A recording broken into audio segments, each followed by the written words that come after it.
পৃথিবীর যতগুলো নবী রাসূল আছে পরিচিত একজন নবী হচ্ছেন হযরত ইউসুফ আলাইহিস সালাতু ওয়াস সালাম। আল্লাহ কোরআনে তার নামে একটা সূরার নামকরণ করে ইউসুফ নবীর মর্যাদাকে অন্য নবীর চাইতে আরো হাজার গুণে বাড়ায় দিয়েছে।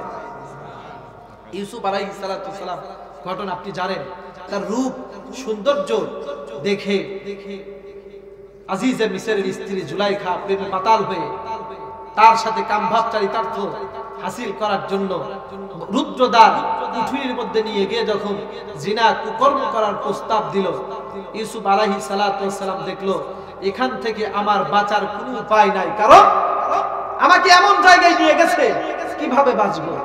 একা ঘরে নিয়ে গিয়ে জুলাইখা ফুসলাই, দুনিয়ার কেউ তো তোমাকে দেখবে না, তুমি আমার সাথে জিনা ব্যভিচার অন্যায় অত্যাচার করে ফেলো, কেউ তো দেখবে না, করলে কি হবে।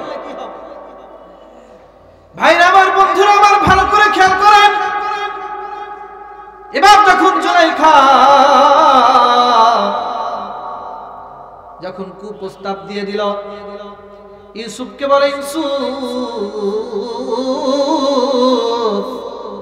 তুমি আজকে যদি আমার প্রস্তাব থেকে তুমি যদি করো, তুমি যদি অস্বীকার করো, তাহলে তুমি কিন্তু বাঁচতে পারবে না। কেন বাঁচতে পারবে না?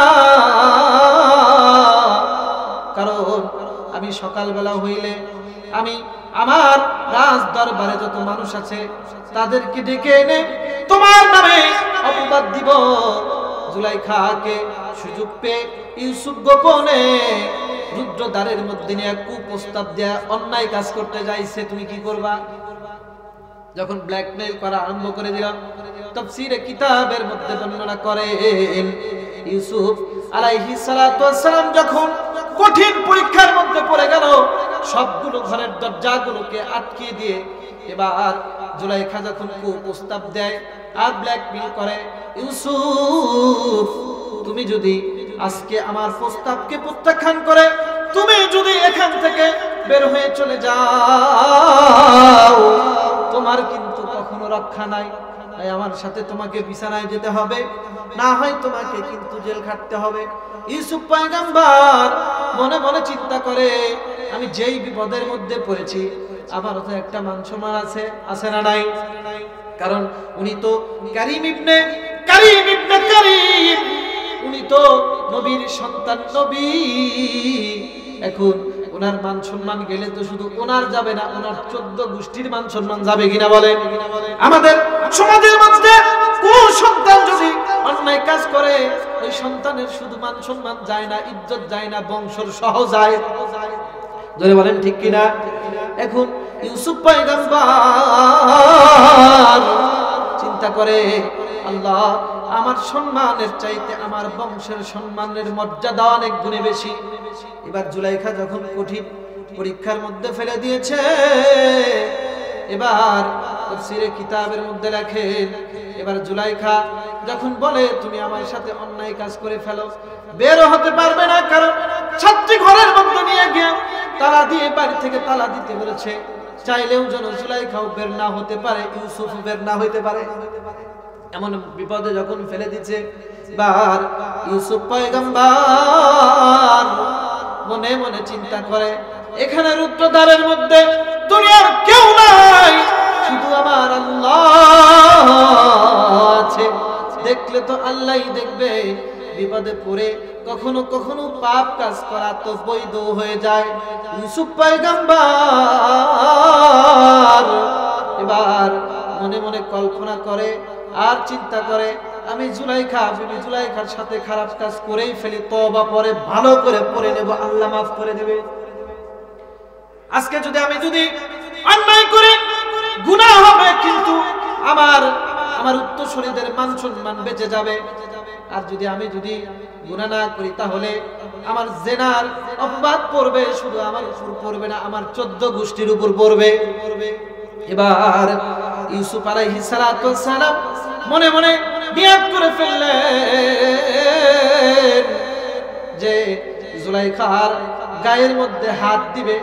এমন সময় ইউসুফ আলাইহিস সালাতু ওয়াস সালাম মনটাকে খারাপ করে ঘরের ছাদের দিকে আকাশের দিকে যখন তাকাইছে তাফসীরের কিতাবের মধ্যে বর্ণনা করে ইউসুফ আলাইহিস সালাতু ওয়াস সালাম এবার যখন আসমানের দিকে তাকাইছেন ইউসুফ আলাইহিস সালাতু ওয়াস সালাম দেখে ঘরের ছাদের মধ্যে তার আব্বা হযরতে ইয়াকুব আলাইহিস সালাতু ওয়াস সালামকে আল্লাহ রাব্বুল আলামিন হাজির করে দিয়েছে। বাবা এসে উপস্থিত। এখন যদি বাবা আসে, বাবার সামনে সন্তান কি অন্যায় কাজ করতে পারবে? এই যে বললাম নবী রাসূলকে আল্লাহ তাআলা হিফাজত করে। যদি ইউসুফ পয়গম্বর অন্যায় কাজ করে ফেলতো তাইলে তো ধরা, খালি কি ইউসুফ নবী ধরা, সমস্ত নবী রাসূল ধরা খেয়ে যাবে। এবার ইউসুফ আলাইহিস সালাতু ওয়াস সালাম জুলাইখার কবল থেকে বাঁচার জন্য মনে মনে চিন্তা করলো যে আল্লাহ আমাকে আমার কাছে যদি আমার আব্বাজানকে হাজির করে দিতে পারে, ওই আল্লাহ আমাকে এই দরজাগুলো খুলতে সাহায্য করবে। ইউসুফ পয়গম্বর এবার কি করলো, আল্লাহর নাম নিয়া গুনাহ থেকে বাঁচার জন্য পিছনের থেকে যখন দৌড় দিল, তাফসীরে কিতাবের মধ্যে লেখা আছে, আপনারাও জানেন ইউসুফ পয়গম্বর দৌড়াইয়া দরজার সামনে যাইয়া দরজাতে হাত দেওয়া লাগে নাই, আসাইমু মিন্নি ওয়া ইতমামু মিনাল্লাহ, দরজার কাছে গিয়া দৌড়াইয়া দরজার সামনে দাঁড়াইতে দেরি হইছে, আল্লাহ তাআলা ঠাস ঠাস করে 7টি দরজা খুলে ইউসুফ আলাইহিস সালাতু ওয়াস সালামের চরিত্রটাকে আল্লাহ তাআলা হিফাজত করে দিয়েছে, হিফাজত করে দিয়েছে। আল্লাহ তাআলা তাকে সাহায্য করেছে। কিন্তু এখানে কথা হচ্ছে ইউসুফ আলাইহিস সালাতু ওয়াস সালাম যে মনে মনে গুনাহ করার সংকল্প করলেন, ইচ্ছা করলেন, এটা ভালো গুণ নবীর জন্য না খারাপ গুণ? যারা বলেন ভালো না খারাপ?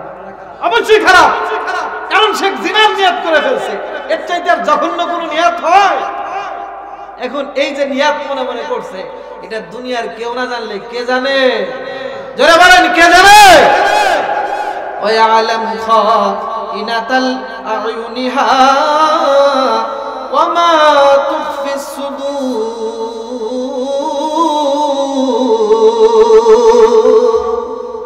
আল্লাহ বলেন তোমার মনে কি লুকায় রাখছো আমি আল্লাহ ভালো করে জানি। কে জানে? জোরে বলেন। আল্লাহ ভালো করে জানেন। এবার আল্লাহ রাব্বুল আলামিন ডাকতে বলেন তুমি তো এটা অন্যায় করে ফেলছো। কি করে ফেলছো? এটা কি আসলে গুনার খাতায় যাবে কিনা? এবার ইউসুফ আলাইহিস সালাতু ওয়াস সালাম আল্লাহকে ডাকতে বলে রব্বুল আলামিন তুমি তো জানো আমি মনে মনে গুনাহের সংকল্প করে ফেলছি। রব্বুল আলামিন বন্ধুরা বলে বলেন পাপ ছাড়া দুনিয়ার কোনো মানুষ নাই। পাপ সবার মধ্যে আছে, আছে না নাই? আমি আপনি সকলেই পাপী। তাহলে জান্নাতে যেতে হইলে আল্লাহ বলেন তওবা নাসুহা করো। তওবা নাসুহা আবার কি জিনিস বুঝতে পারছেন কথা? তওবা নাসুহার অনেকগুলো ব্যাখ্যা মুফাসসির কেরাম করেছেন সহজে কম সময়ে বোঝানোর জন্য। রাসূলের একটা প্রসিদ্ধ সাহাবী সালাবা রাদিয়াল্লাহু তাআলা আনহুর ঘটনা দিয়ে হাতে কলমে তওবা নাসুহার গুণ আপনাদেরকে বর্ণনা করে আমি সামনের কথার দিকে যাব। ভাইরা আমার, বন্ধুরা আমার, ভালো করে খেয়াল করেন। আল্লাহর নবী বিশ্বনবী রাসূলুল্লাহ সাল্লাল্লাহু আলাইহি ওয়াসাল্লামের একজন সাহাবী ছিল, নাম হচ্ছে সালাবা। নাম কি? এই সালাবা নামে আরো কয়েকজন সাহাবী ছিল। আরেকজন সাহাবী ছিল সালাবা আনসারী, যিনি যুদ্ধে যাওয়ার জন্য তার বন্ধুর স্ত্রীর দেখাশোনার দায়িত্ব দিয়েছিল। ওইখানে একটা ঘটনা ঘটে। ওই সালাবা না, এই সালাবা হচ্ছে সালাবা রাদিয়াল্লাহু তাআলা আনহু। তার বয়স ছিল মাত্র 13 থেকে 14 বছরের একজন সাহাবী। কেবল নব যৌবনে পদার্পণ করেছে, বয়স একদম কি অল্প। আল্লাহর নবী বিশ্ব নবী রাহমাতুল লিল আলামিন এই সালাবা রাদিয়াল্লাহু তাআলা আনহুকে দিয়ে খেদমত করাইতেন, কাজ করাইতেন, টাকা পয়সা দিতেন, বাজার করার জন্য বাজার করে এনে দিত, কিছু জিনিসের প্রয়োজন হলে সাহাবীদের বাড়ি থেকে এনে দিত। এই সালাবা আনসারী রাদিয়াল্লাহু তাআলা আনহু একদিন আল্লাহর নবী কিছু টাকা দিয়ে মদিনার বাজারের মধ্যে পাঠিয়ে দিয়েছেন আর বলছেন সাহাবা তুমি যাও মদিনার বাজার থেকে তুমি আমার ঘরের কিছু জিনিসপত্র তুমি কিনে নিয়ে চলে আসো।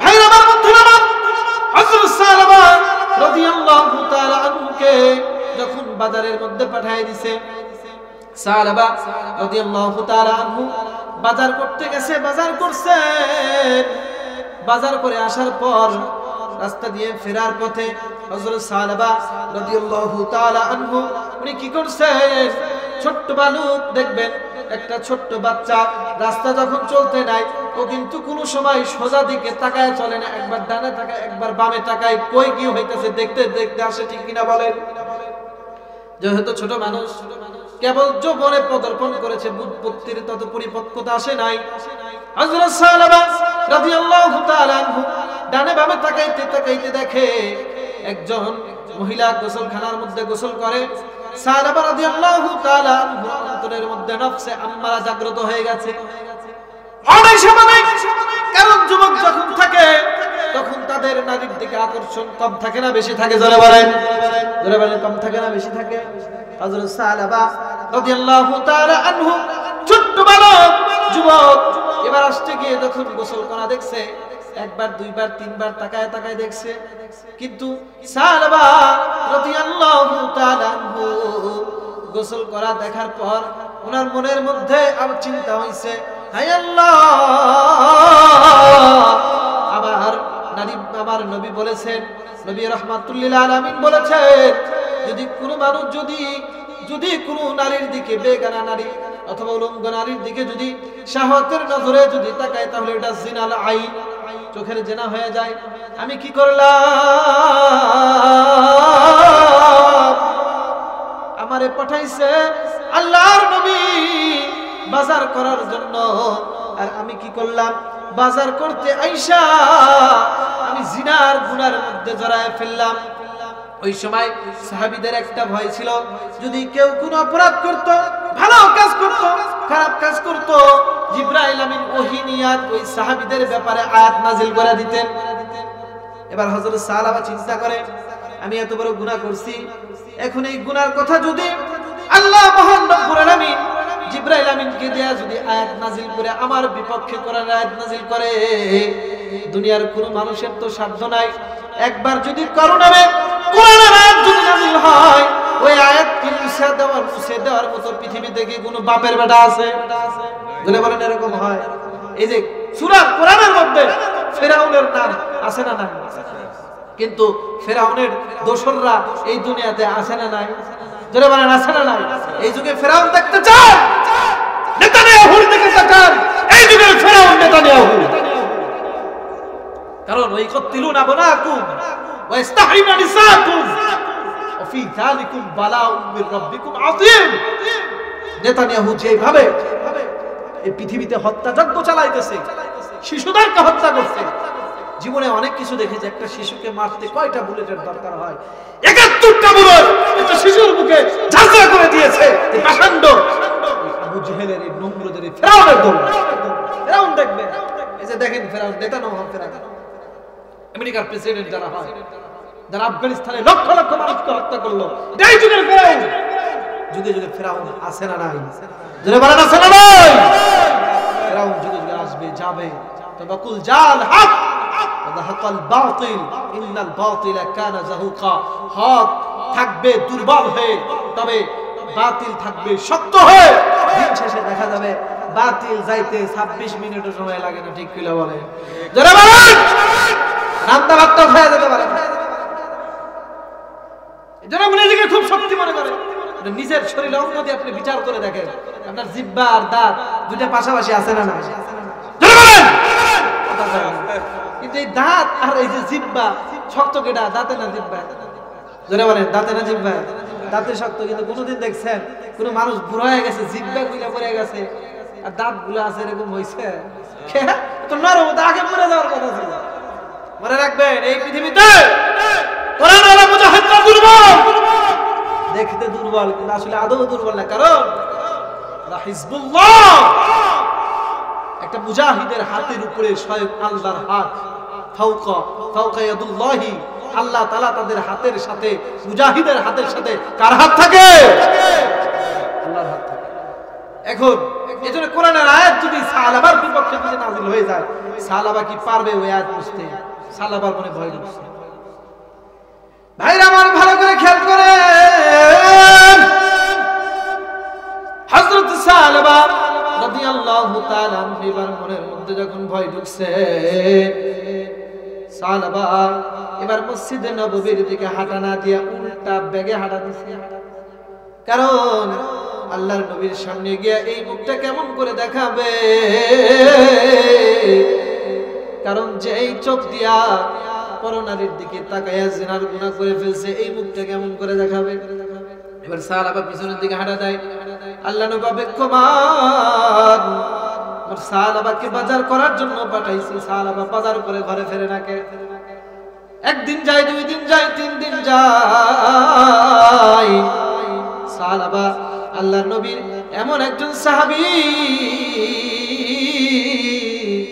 আল্লাহর নবী একবেলা সাহাবারে না দেখলে থাকতে পারে না।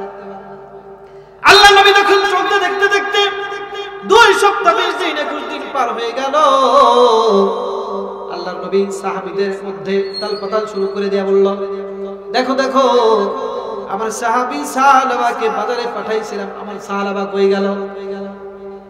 আল্লাহ নবী সঙ্গে সঙ্গে যখন লম্বা দিন চলে গেল, কোন সাহাবী কোনো খবর বলতে পারে না।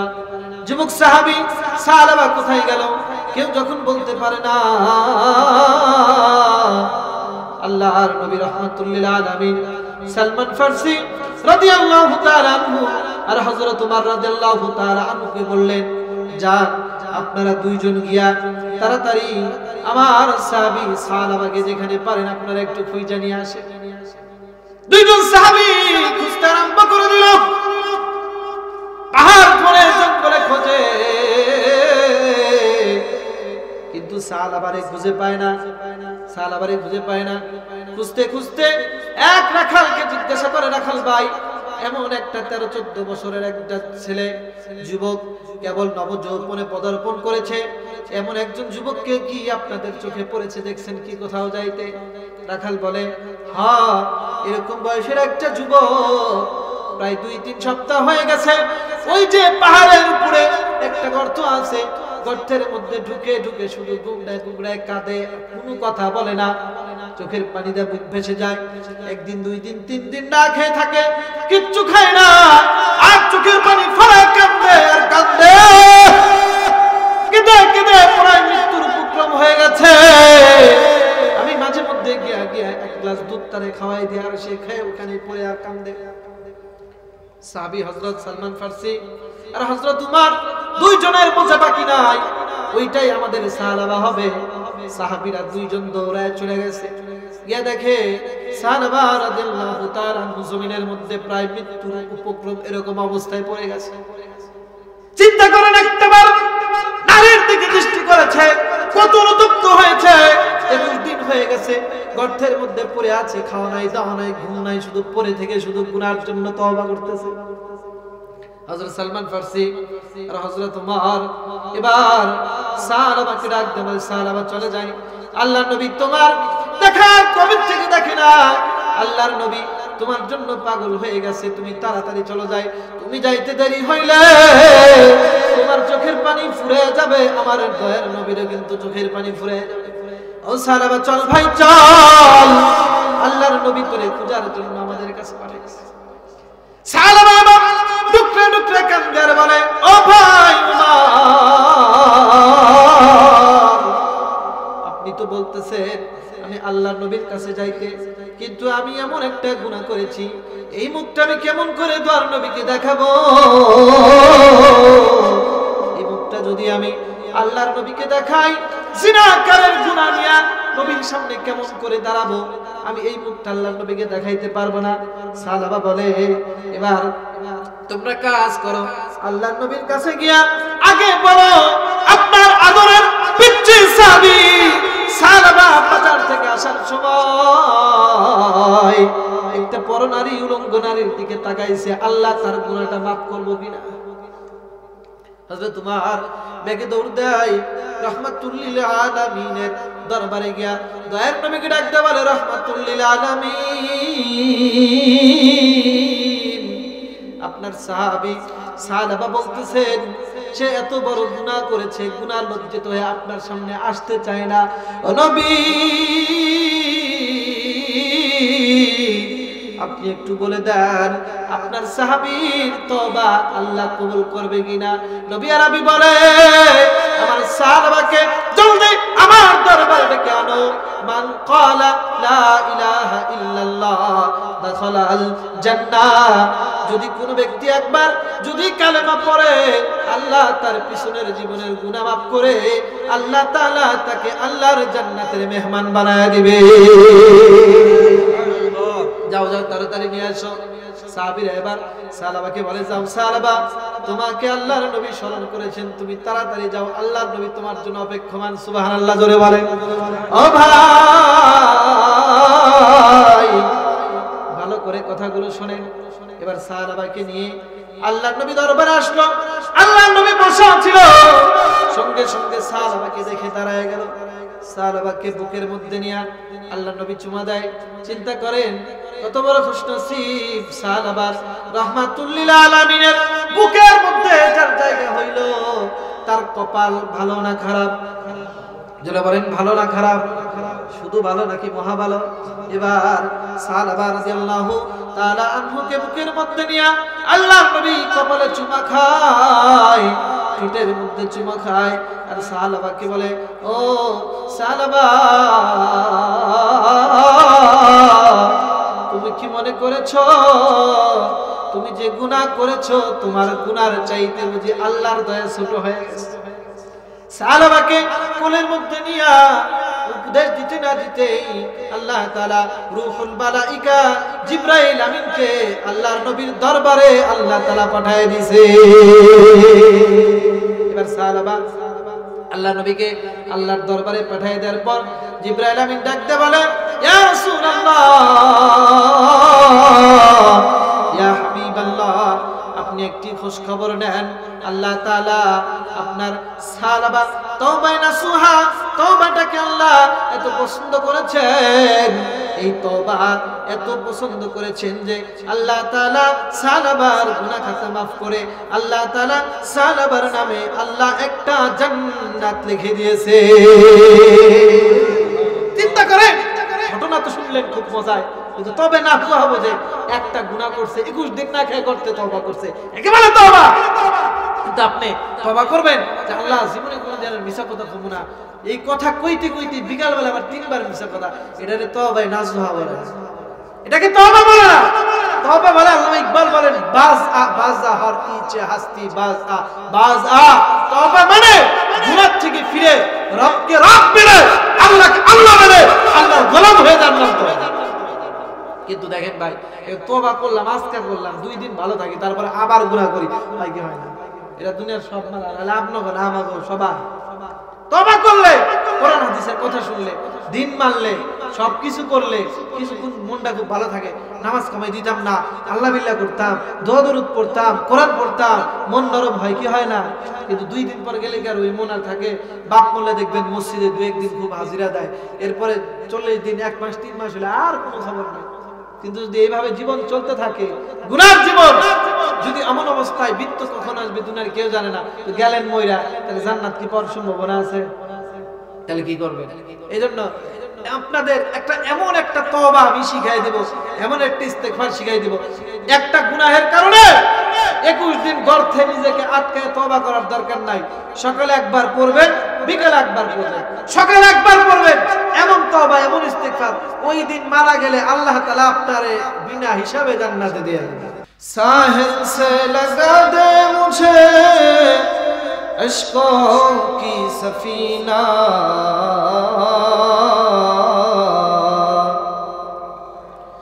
साहिल से लगा दे मुझे इश्कों की सफीना, दिखला दे मुझे मंदारे मक्का मदीना, शौक़ आतिश से तरफता, शौक़ आतिश से तरफता, हो सदा मैं बेकरार। हादिरे शहरे मदीना कब नसीब हो मुझे, हादिरे शहरे मदीना कब नसीब हो मुझे। गुंबदे खतरा दिखा दे, गुंबदे खतरा दिखा दे, रौज़ाए अतहर मुझे।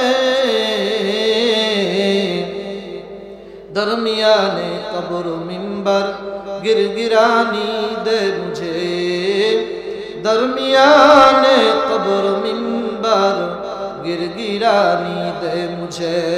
ला इलाहा इल्लल्लाह, जबान खुले पड़ेन ला।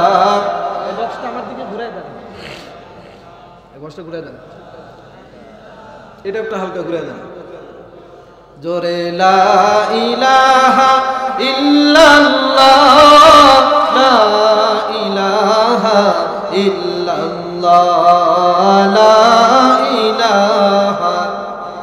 আমার দিকে ঘুরায় দেন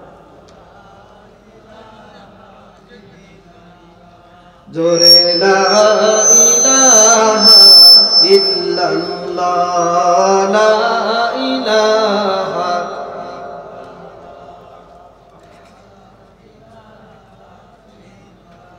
যাদের হৃদয়ে আছে আল্লাহর ভয়, তারা কবু পথ ভুলে যায় না।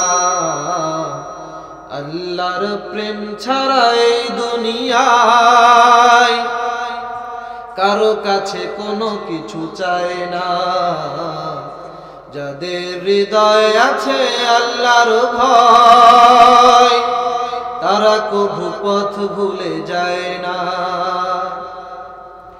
রাতের আধার যারা সাজদাতে রয়, দু চোখের অশ্রুতে নদী যেন বয়।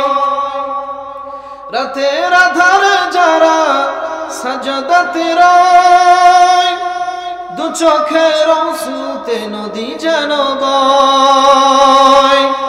ছলনার হাতছানি যতই আসুক, পিছনে ফিরেও তাকায় না। যাদের হৃদয়ে আছে আল্লাহর ভয়, তারা কবু পথ ভুলে যায় না। আল্লাহর প্রেম ছাড়া এই দুনিয়ায় কারো কাছে কোনো কিছু চায় না। লা ইলাহা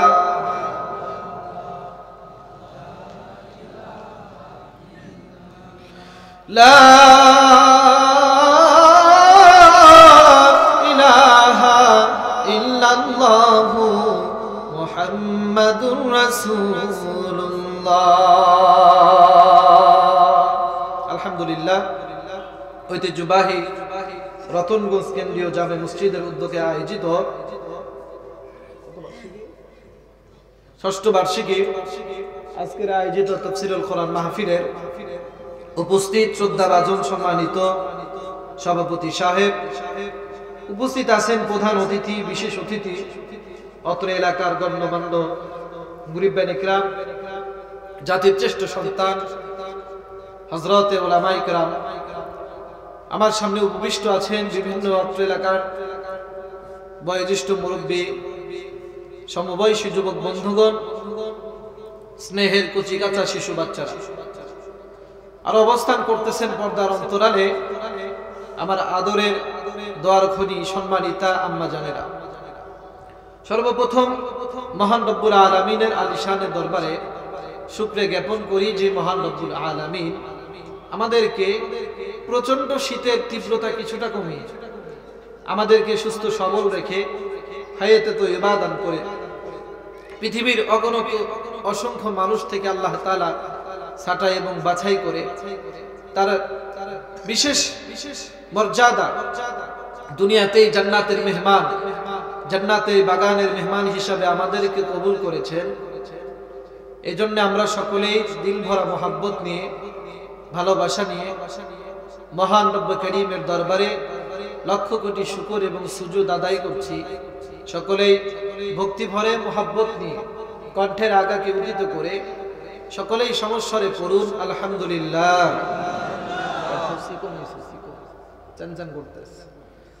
অতঃপর লক্ষ কোটি দরুদ এবং সালাম বর্ষিত হোক আমাদের প্যারা নবী রাহমাতুল লিল আলামিন, সাইয়্যিদুল মুরসালিন, নবী রহমত, সাকি কাউসার, শাফি মাহশার, হাদি সুবল, নবী আরবির পুত পবিত্র রূহ মুবারকের উপর বর্ষিত হোক।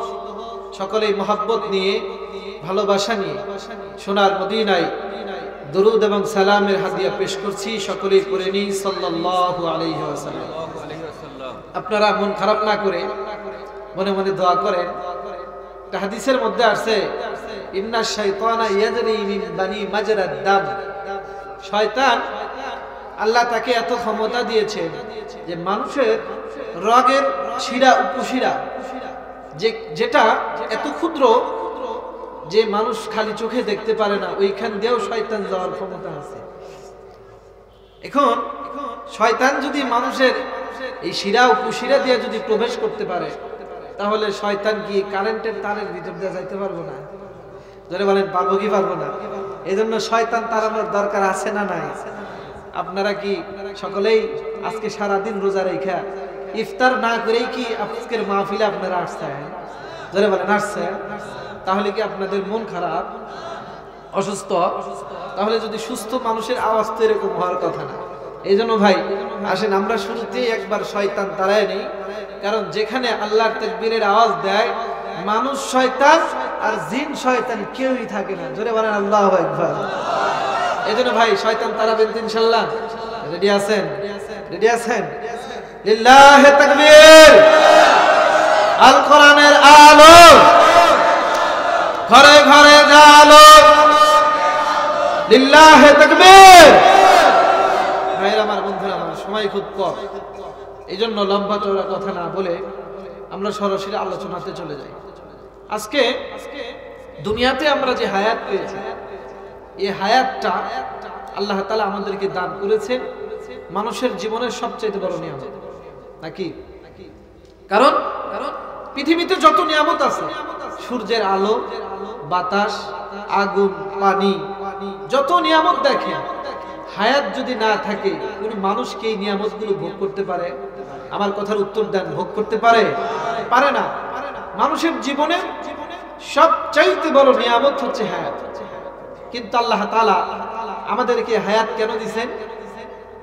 আল্লাহ তাআলা দিয়েছেন এই হায়াতের সময়গুলোকে যথাযথ জায়গায় আল্লাহর হুকুমের মধ্যে মান্য করে তোমরা এই হায়াতকে পুঁজি করে সংক্ষিপ্ত জীবন দিয়ে তোমরা অনন্তকালের জান্নাত যেন দুনিয়ার মানুষ খরিদ করতে পারে, এই জন্য আল্লাহ তাআলা হায়াত দিয়েছেন। কথা বুঝতে পারছেন? কিন্তু শুরুতেই একটি কথা আপনাদেরকে বলি, দুনিয়াতে মানুষ আমরা অনেক বড় বড় স্বপ্ন লালন করি। সব স্বপ্ন আমাদের দুনিয়া কেন্দ্রিক। কি কেন্দ্রিক? জলে বলেন কি কেন্দ্রিক? দুনিয়া কেন্দ্রিক। আমি দুনিয়াতে বাড়ি করব, দুনিয়াতে গাড়ি করব, দুনিয়াতে কোটি টাকা ব্যালেন্স করব, সন্তানের জন্য ঢাকা, গুলশান, উত্তরাতে ফ্ল্যাট করব। এটা আমাদের সকলের কমন স্বপ্ন। জলে বলেন ঠিক কিনা বলেন? কমন স্বপ্ন।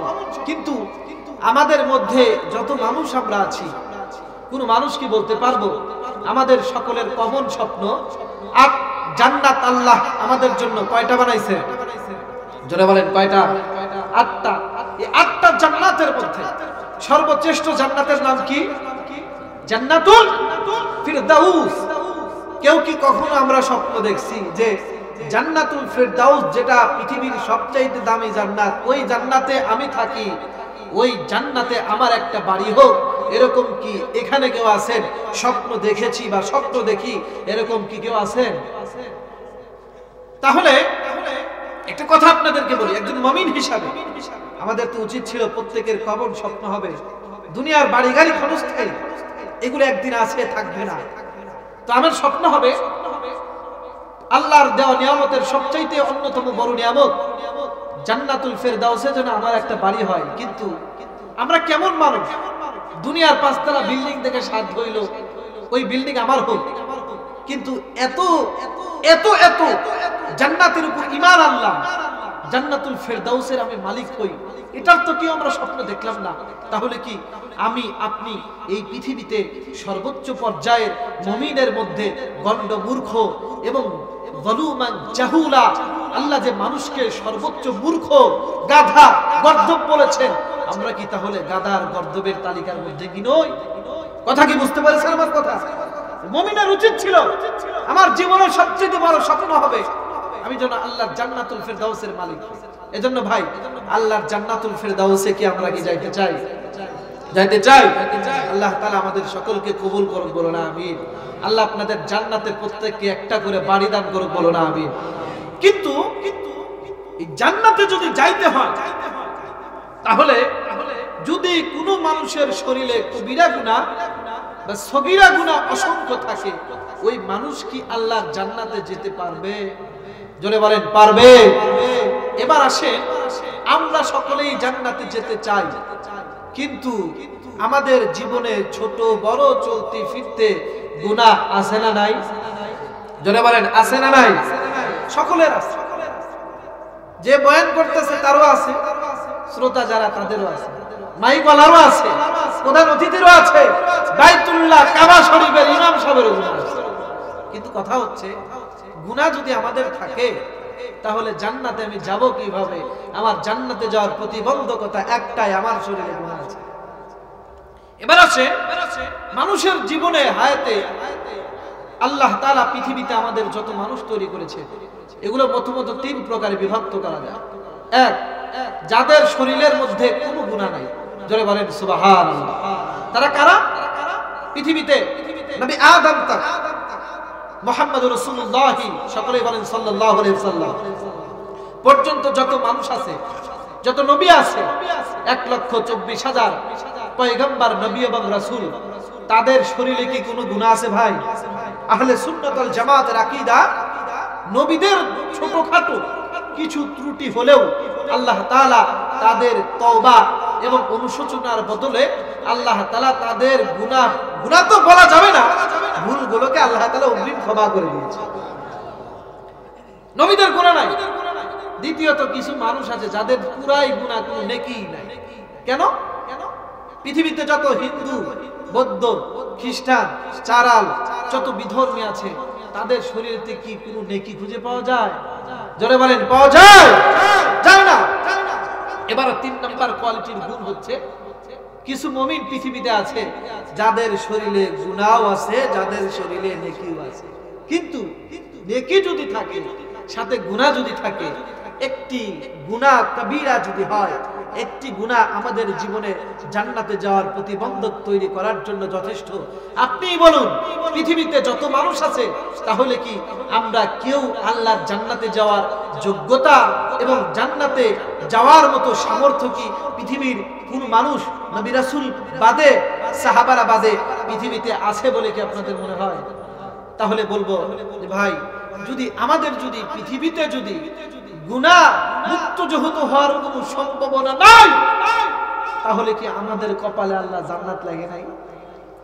এই ব্যাপার আল্লাহ নবী বলেন, কুল্লু উম্মতি ইয়াদখুলুনাল জান্নাহ। নবী আরবি বলেন, আমার প্রত্যেকটা উম্মত কিয়ামতের দিন অবশ্যই একদিন না একদিন আল্লাহর জান্নাতে প্রবেশ করবে। জোরে বলেন সুবহানাল্লাহ। সকলেই জান্নাতে যাবে। মজার ব্যাপার হচ্ছে, পৃথিবীর সমস্ত মানুষের নামে নামে আল্লাহ জান্নাত বানায় রাখছেন। সুবহানাল্লাহ বলে, সবার নামে। আল্লাহ নবী মেরাজে গিয়ে দেখে আমর ইবনুল হিশাম তথা আবু জেহেলের নামেও জান্নাত আছে, কিন্তু তার আমল দিয়ে সে জান্নাতে যেতে পারবে না। কথা ওইদিকে যাব না। কিন্তু আমাদের মানুষের জীবনে স্বভাবগত একটা বৈশিষ্ট্য হচ্ছে, দুনিয়ার সমস্ত মানুষ গুনাহ করবে, ভুল করবে, এটা স্বাভাবিক একটা যোগ্যতা যা তৈরি করেছে, সে যত বড় হোক না কেন।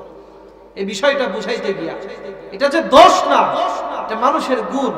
2টি উদাহরণ দিব, একটা বর্তমান সমসাময়িক উদাহরণ, আর একটি নবী এবং আম্বিয়া কিরামদের উদাহরণ। মানুষ প্রত্যেকেই গুনাহ করে, করার সামর্থ্য আল্লাহ দিয়েছে, তবে নবী রাসূলকে আল্লাহ তাআলা নিজে হিফাজত করেছেন, আমাদেরকে হিফাজত করবেন না এতটুকু পার্থক্য। তবে গুনাহ তাদের দ্বারাও হতে পারে। বর্তমান যুগে উদাহরণ, ফাঁসিক উদাহরণ শুনে, পৃথিবীতে আমার জানা মতে যত আলেম আছে, যত ওলামা আছে, যত মানুষ আছে, আমার দৃষ্টিতে সর্বোচ্চ সম্মানী ওই ব্যক্তি যে ব্যক্তিকে আল্লাহ তাআলা কাবা ঘরের ইমাম হিসেবে আল্লাহ তাআলা নিযুক্ত করেছেন। যারা বলেন ঠিক কিনা? তার চেয়ে সম্মানী আমাদের আর কারো কাছে কি হইতে পারে? কারণ একজন মানুষ যদি কাবা ঘরে যদি নামাজ পড়লে তাকে 1 লক্ষ রাকাতের নেকি দেওয়া হয়, যে মানুষটি পিছনে লক্ষ লক্ষ মানুষ নিয়ে কাবার সামনে দাঁড়িয়ে নামাজের মুসাল্লায় দাঁড়িয়ে ইমামতি করতেছে, তার মর্যাদা কত বেশি। আরে ওটা তো ওই মুসাল্লা, যেই মুসাল্লাতে দাঁড়িয়ে আমার নবী স্বয়ং ইমামতি করছে। সুবহানাল্লাহ, আর আসতে পারে। ওই মুসাল্লাতে দাঁড়িয়ে একজন ইমাম, তার মূল্য কি দুনিয়ার আর 10টা ইমাম এবং রাজা বাদশা মানুষের সমপর্যায়ে হইতে পারে? কত দামি! এটা দামি মাপার কোন যন্ত্র পৃথিবীতে আবিষ্কার করা কখনো সম্ভব? ভাই আমার, বন্ধু আমার, ভালো করে খেয়াল করেন, এই কাবার একজন ইমাম নাম হচ্ছে আদিল আল কালবানি। এই আদিল আল কালবানি কাবার একজন ইমাম। সৌদির বাদশার আমন্ত্রণে বিশেষ মর্যাদা দিয়ে আদিল আল কালবানিকে কাবার ইমাম নিযুক্ত করেছেন সৌদি বাদশা। উনি সহকারী ইমাম হিসাবে বাইতুল্লাহের শরীফের মধ্যে দাঁড়িয়ে রমাদানুল মুবারকের তারাবির নামাজ আদায় করেছে। সুবহানাল্লাহ, জোরে বলেন। ভার্চুয়াল যুগে মোবাইল থাকলে ইউটিউবে সার্চ দিয়ে দেখবেন একজন কাবার ইমাম, উনি সিনেমা হলে ছবিতে শুটিং করে ক্যাসিনোতে জুয়া খেলতে গিয়ে নেট দুনিয়াতে ভাইরাল হয়েছে। আপনারা কি দেখেন নাই? যেটা সার্চ দিয়ে দেখবেন শেখ আদিল আল কালবানি। ওই মানুষটা যখন কালেমে পাক থেকে তিলাওয়াত করে, মনে হয় জিবরাইল আলাইহিস সালাতু ওয়াস সালাম রাসূলকে যেমন সুনালিত কণ্ঠে কালামে পাক শুনাইতো, যেরকম করে আল্লাহর নবী মধুর সুরে কালামে পাক তিলাওয়াত করত। শেখ আদিল আল কালবানি কালো মানুষ, কিন্তু আল্লাহ তাআলা শেখ আদিল আল কালবানির কণ্ঠের মধ্যে এমন জাদু দিয়েছে, সারা পৃথিবীর মানুষ যেই শেখ আদিল আল কালবানির পিছনে ইক্তিদা করে নামাজ পড়ে, তিলাওয়াতের আওয়াজগুলো কানে যায় আর কলবটা মোমের মতো বলতে থাকে, আর চোখ দিয়ে আল্লাহর খৌফ খশিয়াতের পানিগুলো টপ টপ করে পড়া আরম্ভ হয়ে যায়। এত মধুর তিলাওয়াত করে। অথচ আদিল আল কালবানি উনি কি করলো? উনি জুয়ার আসরে গিয়ে জুয়া খেলতেছে। এটা আপনি কি স্বাভাবিক ভাবে নেবেন? যেটা স্বাভাবিক কোনো ব্যাপার? এটা স্বাভাবিক কোনো ব্যাপার নয়, অস্বাভাবিক ব্যাপার। কারণ যাকে সারা পৃথিবীর মানুষ ফলো করে, যার প্রত্যেকটি কদমের মূল্য আমাদের কদমের মূল্যর চাইতে কোটি গুণে বেশি, তো সে কি করলো? সিনেমা হলে সিনেমা হলে কি করলো? সে নায়ক হয়ে সে শুটিং করলো। কত নির্লজ্জের কথা। অথচ একজন কাবার ইমাম। এখন বলবেন উনি কাবার ইমাম কি পাপ করলো? এটা কি মেনে নেওয়া যায়? জোরে বলেন, আদৌ কি মেনে নেওয়া যায়? কিন্তু এটাতে দোষণীয় নয়। কেন? কারণ পৃথিবীর মানুষকে আল্লাহ তাআলা এমন করে তৈরি করেছেন। পৃথিবীর মাখলুক 3 রকমের। এক রকমের মাখলুক হচ্ছে যাদের কোনো গুনাহ হওয়ার কোনো সম্ভাবনা নেই। যেমন দুনিয়াতে গরু, ছাগল, চতুষ্পদ জন্তু আছে, ওদের কি গুনাহ করার কোনো সম্ভাবনা আছে? জোরে বলেন, আছে? দ্বিতীয়ত ফেরেশতা, আর গুনাহ করলেও করতে পারে, তবে লা ইয়াসুনাল্লাহ মা আমারহুম ওয়া ইয়াফআলুনা মা ইউমারুন। আল্লাহ এমন একটা শব্দ আল্লাহ তাআলা ফেরেশতার মধ্যে দিয়ে দিবেন, আল্লাহ যতটুক ব্যবহার করে ততটুক যাইতে পারে, আল্লাহ যতটুক না করে তার বাইরে এক চুল পরিমাণও যাইতে পারে না। সুবহানাল্লাহ বলে। এটা গেল ফেরেশতা। আর আমাদের মতো মানুষ যারা, আমরা কি ভাই গুনাহ করতে পারি, নেকিও কি করতে পারি। এই জন্যই তো পৃথিবীতে সমস্ত মাখলুকের মধ্যে আল্লাহ তাআলা মানুষকে ওয়ালাকাদ কাররামনা বনি আদম, বনি আদমকে আল্লাহ তাআলা তাআলা পৃথিবীর সর্বশ্রেষ্ঠ, পৃথিবীর সর্বোচ্চ দামি মাকাম আল্লাহ তাআলা মানুষকে দান করেছেন। জোরে বলেন সুবহানাল্লাহ। কিন্তু এই মানুষ জাহান্নামে যাবে। শাইখ আদিল আল কালবানী একটা উদাহরণ। আর একটা উদাহরণ সংক্ষিপ্তভাবে আমার কথাগুলোকে আমি সাজিয়ে দিচ্ছি। আমাদের বক্তা 10:30 নির্দিষ্ট টাইমের মধ্যেই উনি চলে আসবেন। ভাইরা আমার, বন্ধুরা আমার,